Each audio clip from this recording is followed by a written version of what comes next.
This book comes out of probably 4 years of journeying together with a church that has a conservative evangelical background and has learned to really embrace and be embraced by the gospel. I wrote this for the members of my congregation, trying to walk them through or trying to put into a form something we've experienced in the last 4 years. You know, I have found that the more that I preach the simplicity of the gospel, the more attractive it is for people who haven't even been in church.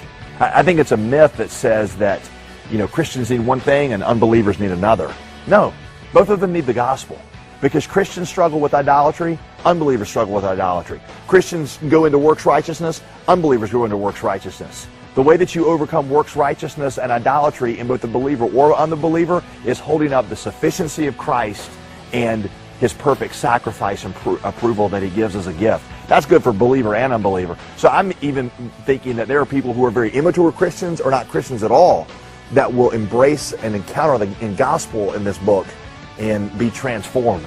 I hope it's like a discipleship manual. The way that I wrote this book was to guide people in an experience with the gospel. They might never take the 4 clauses of the gospel prayer and pray them verbatim every day, but after doing it every day for several months, spending time in the Gospels in the New Testament and praying this gospel prayer, I'm hoping that their mind is trained and renewed in the mercies of God so that that is a pattern they replicate every day of their lives.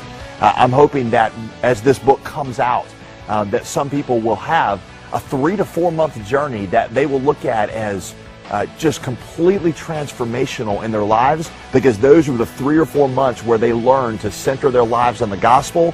And then after those 3 or 4 months are over, that centering is something that they do instinctively. It's like we walk them through how to do this, and then it just becomes a part of who they are, and they daily are bringing themselves to the gospel and experiencing that power.